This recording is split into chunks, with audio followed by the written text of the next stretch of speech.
Alright,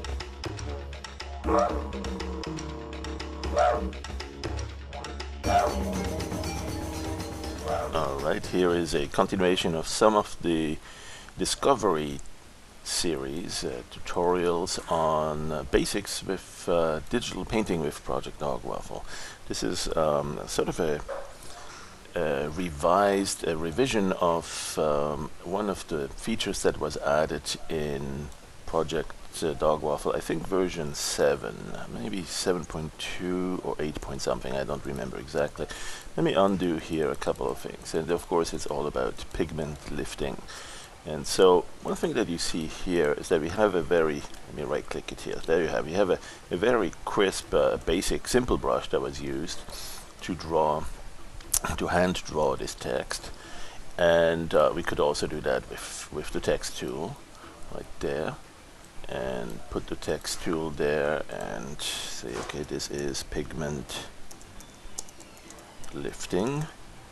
And perhaps what we'll do is use the font lister to use the Verdana.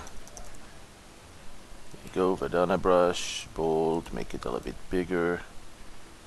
Let's make it so like this, and then make it so it doesn't wrap around. There. Perhaps a little bit smaller. There. Alright, so let's apply, and let's use a color like dark green, maybe one of those. There. Apply this text. Alright, so we have some text here, and now let's go discover pigment lifting. When you paint with Dog Waffle, you have a paintbrush here and many different predefined brushes. The default brush is the large airbrush. There are a number of pastels and watercolors, and when you paint with some of those, something interesting that happens is that they seem to be also pulling in some paper structure, some paper texture, and they sure do. There is a paper capability. In fact, if you go here at the top, you'll see papers. Click on that and you'll see what sort of paper texture you want that to reveal as you're painting. So it's applying a texture, a paper texture, through the brush strokes, and then you can turn that on or off. And this is in the upper right corner we have the three icons. The one on the left shows the current image that's in the brush. The middle one is the paper texture, and then on the right you see your current image or the swap image if you jump back and forth between the main buffer and the swap buffer. But the one in the middle here is the paper texture, and that one will introduce some extra depth or texture or structure to the brush strokes that you're painting. And let me get a different color. So you can adjust the relief or the scale, the size of it, the intensity of that, and create a lot of different effects with that. Now there is a totally different type of effects we'd also like to do, and that we call pigment lifting. So let's go to the settings for the brush, and in the brush settings let's make sure we tack this one down or pin it down. And what you see with the effects with the brush settings is that there's a main category, a custom brush category. These are parameters for custom brushes. You can actually draw a brush right here and say how big it's going to be. Now of course it still has also the paper texture there, and the opacity might need to be a little bit different, the mode. All of these things can affect what the actual outcome is on your painting in the end. And one more is the effects side. So in the effects brush, that's where we want to focus on a little bit now, is to enable some of these effects. Some of these are real time, some of these are more like a post effect, post work. It does it at the end of your brush stroke. So let's say for instance we enable the default one here, the impasto, and as you're painting it you see sort of a strong impasto or 3D beveling effect. Let's do that without the paper texture. And I don't know if we have, actually maybe it's not the paper texture we have here, but the impasto is very strong, so let's go and reduce the effect a little bit here. Let's move on to the next one, the gouache, and that one Okay, and we actually have also, oh yeah, I already played with these parameters before, so let's set it back to the default. I think it's about 100 or so by default on the pigment, the amount of pigment that you see. So you actually see the color now.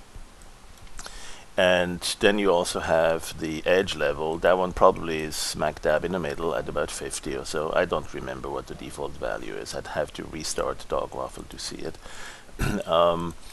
Let's go and give it something like 50. There you go. And then there's also the lifting. I think by default that one is 0. So by default we don't see any lifting of the pigments. Now what does that mean? What is pigment lifting? Let me undo this a few times here so we see the whole text. So if I draw over this, you'll see it in transparent. There is a couple of different styles, translucent watercolors, and all of these, you still see the text underneath it pretty much unaffected. I mean, you see it combining to a new color, right? This is green initially, the text is green. We have some sort of a reddish, almost purplish look, or pink, but and then where it overlaps, it gives you a combination of these colors.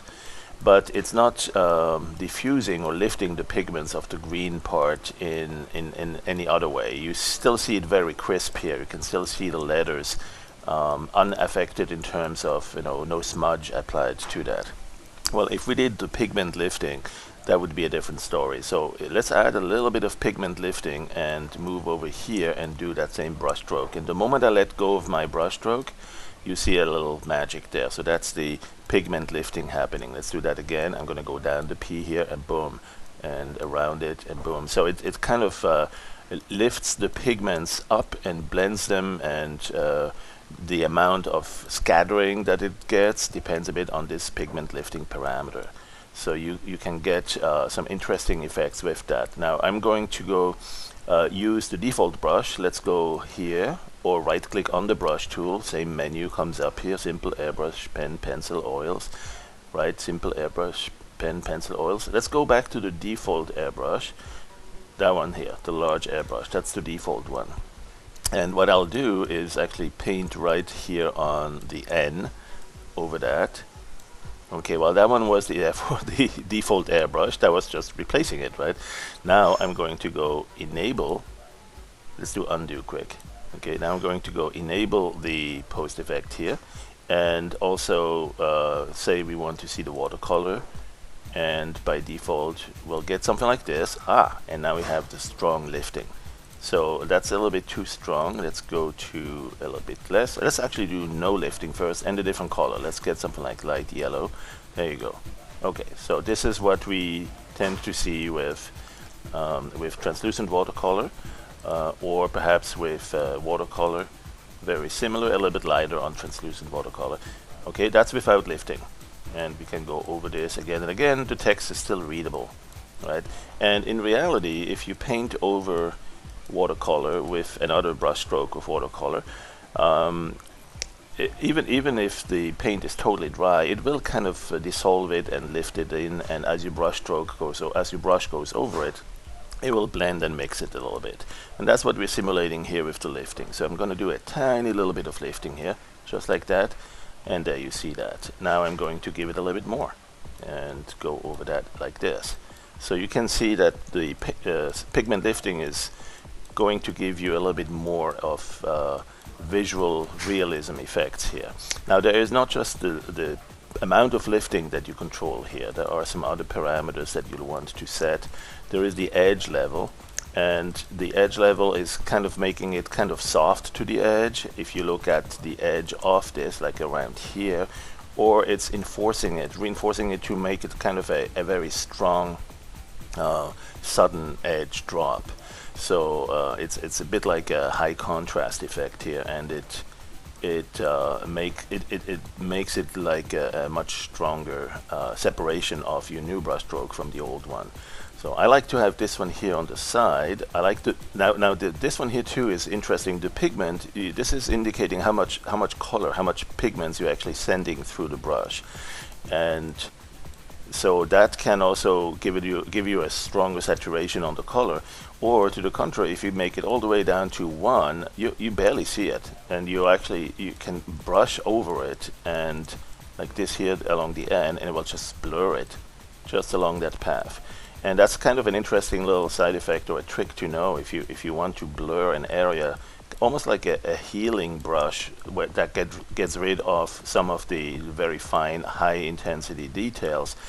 You can see here now it's gotten a little bit softer and getting rid of the high contrast noise. Let's have a look at this one here. For instance, you see a lot of little pixels that are very dark next to that very bright ones, and if you just brush over that, it's going to blur that off. And so that's a nice little side effect of the, or an interesting way to use a very low pigment so you don't see a coloration change. And then there is edge level very low, and the lifting just a few units. Don't need to have a whole lot there, because if you go to high level, it's really lifting this thing up. Now all of this you can do while still also having the paper texture enabled.